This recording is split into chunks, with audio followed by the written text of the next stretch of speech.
حضرت در مثنوی شریف آورده است عاقل می رفت بر اسب سوار، عاقل می رفت بر اسب سوار، در دهان خفته می رفت مار. یک مرد عاقل بالای از سوار می رفت است، ناخواست دید که در زیر یک توت یا مردک به تخته پشخوی همه خمانده هست که دهنش با هوی کرده است کشوده، بعضی ها در همه خوب شد دهنش هوی های. و یک مار اومده است او را خیال یکون سوراخی موش کرده در همه دهن در اومده است. آن سوار آن را بدید و می شتافت، تاره ماند مار را فرصت نیافت. این بیچاره شتابان دوید اومد که از دم مار بکشه ای دهنش ببراره که دیگه دستگیر نکرد، خونه سوخته مار در اومد برفت. چون که از عقلش فراوان بود مدد، چند دبوس قوی برخفته زد.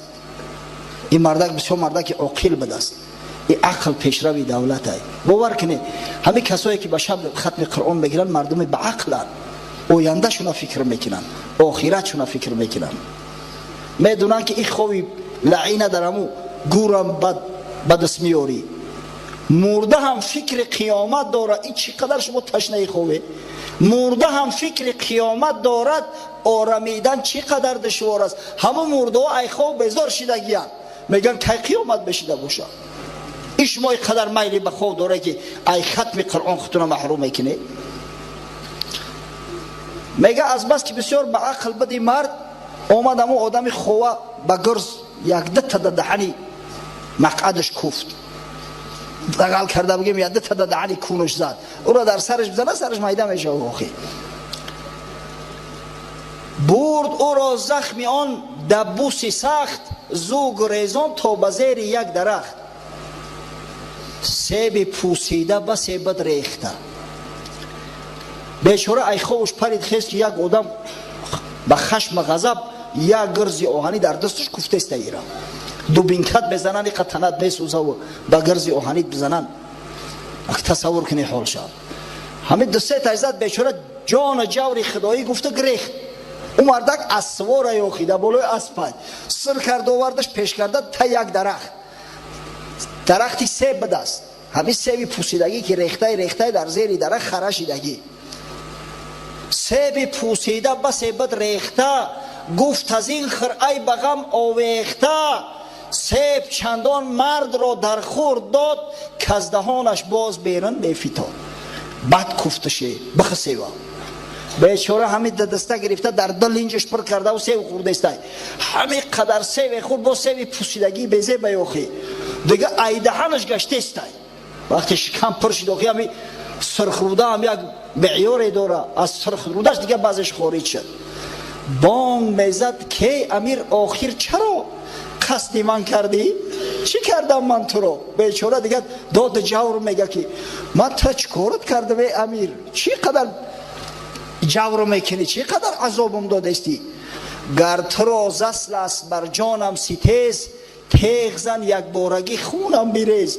آخی خونه سوخته یکو قصد داری یک باره بزن بکشم خلاص شم. تو چی عذابم دادستی؟ به جنایت به گناه به بیش کم ملحدان جایز ندارن این ستم. آخی خانت بسوزه گفت که من یگان جنایت نکرده باشم، یگان گناه نکرده باشم. همون کافره که کافره این ستم روان همه داره بر یک آدمی بگناه. تو چی کلی مسلمانی؟ هر زمان میگفت اون نفرین نو، اوش میزد کندرین صحرا بدو. بیچاره او حقارت کرده است این میکوش که بدو که در همین صحرای کشاد بیچاره را دوونده است، شکمش پر خودش جانش برآمده است، این شپیده است که بدو در بالای اسواره یاخی تا شبانگه میکشید و میکشاد تا نمیشه و کورا بخیل بود. تا شبانگه تنبله که در خواب دیگه دهش جمع کرده نمیتونست، تا شب بیچاره را این جونم قشریلی هست که تا شبانگه میکشید و میکشاد، تازی صفرا قی شدن در وی فتاد. دیگه دل شورید زردجوش شید. بعد قیش اومد شکم شوریدن گرفت. زوبر آمد خورده ها زیشت نکو، مار با آن خورده بیرون جست از او. وقتی که دل شوریده ایته زردجوش اید که زد زور، همو خوردگیاش همه برو مدن او سیوای پوسیدگی مار هم قطعا زردجوش کشیده او تلخه میبرویه بسیار بیزه بیاخی. مار هم وقتی او تلخی و تمچی را دید ای زهری خیچه بیزه دوید او را گریخت برو مد بیرنده زد.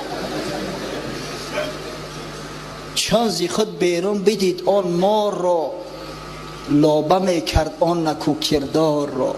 وقتی دید ای دهنش مار غلطید، بعد فهمید که این مرده که صالح برای چی میزد است، خازغوبش میدود است. بعد به قدر نعمت نیکی این مردک رسید.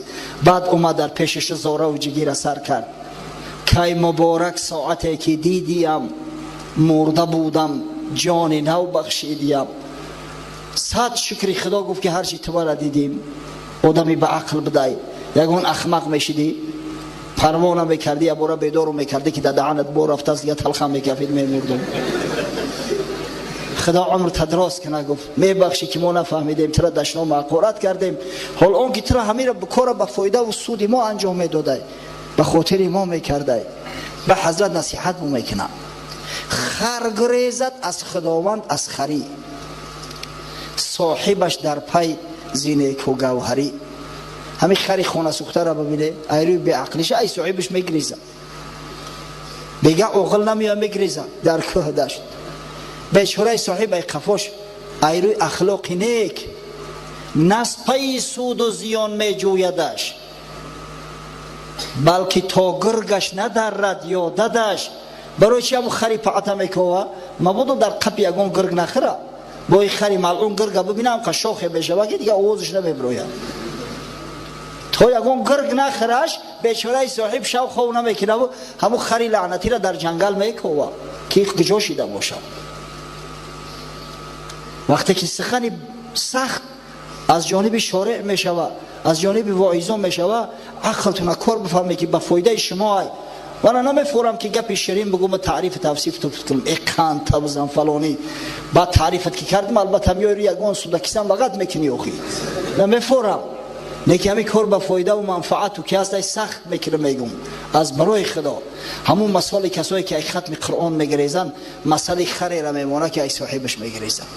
اخد بیایه در زمین دیگران خانه مکن، کاری خود کن کاری بیگانه نکن. ای مردی عاقل مسلمان در زمین مردم بیگانه خانه نکن که خانه تا یه روز نه یه روز چپه میکنن. تو برای خودم محنت کن، برای بیگانه را چی محنت میکنی؟ آدمی با عقل در زمین یک کس دیگه خانه میکنه. کیست بیگانه؟ تنی خاکی ای تو که از برای اوست غمناکی ای تو. همون بیگانه انمی تنی خاکی ای تو های. بچه 5 کیلو خراب شیدم در نماز استادم زورم اومد ای سرت بونه ای بیگانه های ایره تو چی آباد میکنی؟ برای کرمای لحته؟ برای کرمای لحته همون 2 استخونه که در تنش گوش چسبیدگی بس های. تا تو تن را چرب شیرین میدهی گوهری جانت نیابد فربهی. تا وقت تو ای بدن پرورش میکنی هیچ وقت روحی تو تربیه نمیابد. داملا احکام الدین قصه کرد گفت سالی 2004 حج رفتیم گفت یک چند شیخا قطعی مولای در دستا تسبیح حضرتا تسبیح گردونی را بسته میکنن در کوچه بازار رفته یعنی تسبیح در دستشو میگردونن همه شیخان میره میگه در حرم خواب بود نمیکنن. شما خواب کنی اومده آخی خواب که بکردی همه قشلاقات و ساز بود ای نمیره نماز در حرم بخوره. و در دوشنبه ایتا شیخه و رو تو درگور در اینجا اومده خواب بود نمیکنه نمازه را که 100,000 فضیله داره ترک میکنه. با یه روز میگه گفتن خیلی ورمو بامداده میگه رفتیم نماز خوندیم هیچ را ندیدین آخی خواب بود نکنی چی را ببینی؟ برو وردمشو میگه همون سهی میتاش تای افتاوی گرمو با استه گریختم هیچ جا نمیدونم تا نماز پیشینه. بعد پیشین پیشو میرم همین دعای بده میکنن خدا جوانه مرگت بخشت چکو کردی مولا در تای افتو پرتوفتی حتی همون رخ را نیفتیان که ای سیم قبط سیم بدیم بفرویان اخی در هم تای افتو ششتیان ایتما را کشتی و گفتو بیمار داری نماز بخونه شما را مجبوری در همین جمعن تو نکنن نمیسته با اختیاری خطو اخی انمی تو زمانی که تنپروری و خواه دوست میداری هیچ وقت روح تربیه نمیوبه. گرمیان مشک تن را جا شود، وقتی مردن گندی آن پیدا شود. اگر همی بدن مرده را در بین مشک عنبر هم بگی یه هفته پس بوش تمام علما میگیرن، هیچی فایدهش نمیکنن. مشک را بر تن مزن، بر جام بیمال. مشک چی بود؟ نوری پاک ذوالجلال. این مشک در تنه نشک فایدت نمیکنه، مشک در جام بشک راه تربیه که. مشک نوری پاک پروردگاره. نوری خدا چیه؟ نوری خدا کلام خدا ای، قرآن خدا ای که میگه من کلام حقم قایم بذات، قوتی جان خورشیدی زکات. نور خورشیدم فتاده بر شما، لیک از خورشید ناگشته جدا. متاسفانه وقتمونم تمام شد، لیکن صحبتمو به اتمام نرسید. اما گمان میکنم که برای فضل ثواب ختم قرآن و فضل ثواب قیام شب همه مقدارش هم کفایه میکنه. انشاءالله هفته آینده در موضوع صدقات، زکات، صدقه فطر، صدقات نافله، فضل ثواب آن با شما صحبت خواهیم داشت. پروردگار و صحبت من صحبتی مؤثر گردون، نه از صحبت های بی تأثیر. پروردگار او بنده هایی را که نادانسته از ختم قرآن گرفتند، 10 روزی خودشون ضایع کردند، حالی از پیش 20 روز دیگر است. خداوند هدایت شو که محبت ختم قرآن در قلباش جا کن که بی طاقت گردند، بیاین ختم قرآن همراه دیگر برادرای مسلمان انجام دهند. و پروردگار او بندگانی را که به قدر ماه شریف رمضان نمیدانند، نمیرسند، عمر ضایع میگذرانند، بعضی ها بی نماز هستند، بعضی ها از روزه دور هستند. خدایا خداوند هدایت شو که، زیرا اگر در این ماه شریف رمضان که شیاطین زنجیر پیچ هستند هدایت نیابند، یا وقتی مرده شد دیگه هدایت نمیابند. خدایا خداوند عاقبت کارمون به خیر انجام ده. رمضان بزرگ و قرآن عظیم شأن را شفیع و مشفع ما فردا روز قیامت گردان. و پروردگار را مساعدت فرما که در ماه شریف رمضان در طول یک ماه طاعت عبادت حضرت مولوی قصه میکند. آن کری را گفت افزون مایه، که تو را رنجور شد همسایه. یک کر بود است. یک روز یک آدم میگه که نمیره همسایت خبر بگیری، همسایت کسل شده است، عیادت بیمار واجب ای و تو باید برای از احوالی همسایت با خبر شوی. همسایه در ذمه 2 حق داره، هم حق برادری اسلامی و هم حق همسایگی. گفت با خود کر که با گوش گران، من ندریابم ز گفتی آن جوان. خاصه رنجور و ضعیف آواز شد، لیک باید رفت آنجا نیست بود. کر به خود اندیشه کرد، آخه گفت این همسایم ایم اول استگب بود، گپش حیله بفهمیدم، آلی که بیمار شده استی گپش نفهمم چکار کنم، نه که ایلاج نیست، یا به عیادت رفتن در کار. بعد کری بیچاره نقشه میکشه، پلان میکشه، مثل پلانای بربروس ای بعضی جوانای ما. ای بچه زن نمیگیری، حالی فلان کار میکنم فلان کار میکنم، ای خدا جون تماس کنه. تا او کارا را میکنی که مسافد میشه دیگه، زن چیکار میکنی؟ در سر دیلت میزنی. کر نقشه میکشه. چون ببینم کان لبش جنبان شود، من قیاس گیرم آن را از خیرت. گفت پیشش در اومدم که سلامش دادم، دیدم که لباش می جنبه، میفهمم که انشالله میفهمید است، عقلش در جوش بوده است. چون بپرسم چونی ای محنت کشم، او بخواهد گفت نیکم یا خوشم.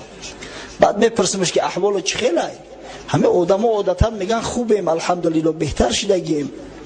من بگویم شکر چی خوردی ابا، او بگوید شربت یا ماشبا. میگم شکرانه خدا که احوالات خوبتر شده است. چی خوردی؟ طعام چی خورده بودی؟ یکون طعام نامه گرفتگی استوخی. من بگویم صحه نوشد باد آن، از طبیبان پیشی تو گوید فلان. میگم آشی تنت شود، کدام طبیب میوه پیشت خبرگیری؟ نام یکون طبیب البته میگرفتگی است. من بگویم بس مبارک پاست او، چونکه او آید شود کارت نکو. انشالله میگم او که بیاید، او بسیار پای قدمی سبک داره، او که اومد مسئلت حل جانت خلاص میشه و شفا میابی. این جوابات قیاسی راست کرد، عکسی آن واقع شده آزاد مرد. بیچاره نقشه کشید، چلوک پریدپلگید بخرست پلگید. کردر آمد پیش رنجور و نشست، بر سر او خش همه مالی دست. گفت چونی؟ گفت مردم. گفت شکر. گشت از این رنجور پر آزار نکر، که این چی شکر است این عدوی ما بوده است. کر قیاس کرده آن کج آمده است. بیچاره این بیمار گفت خونه سوخته دشمنی ما. ای چی؟ این بیمارم این بیمارای استاندارد نی نبوده است. آخی میپرسه چی حال داری؟ میگه مردم. بیچاره کر گپی او را نفهمه، با هم نقشه خودش گفت شکری خدا. بعد از آن گفتش چی خوردی؟ گفت زهر. گفت نوشت باد افزون گشت خر. بعد از آن گفت از طبیبان کیست او، کو همه آید به چاره پیشی تو. گفت جورا کدام طبیب تر خبرگیری میآید و طبابتت میکنه. این دیگه از رنگی همون کار بیزار شده است. تیز خلاص شد. گفت عزراییل می آید بیرو. گفت پایش بس مبارک شاد شد. این زمان از نزد او آیم برد. گفت همو را تا که باشد غم خورد. گفت نباشه پروا نکن، حاضر یای پیشش اومده استم. گفتم غمی امیر را بخواه در قیسش باش، انشالله مسئلت حل، بی پروا باش. کر بگفت اینو برون شد شادمان، شکر که کردم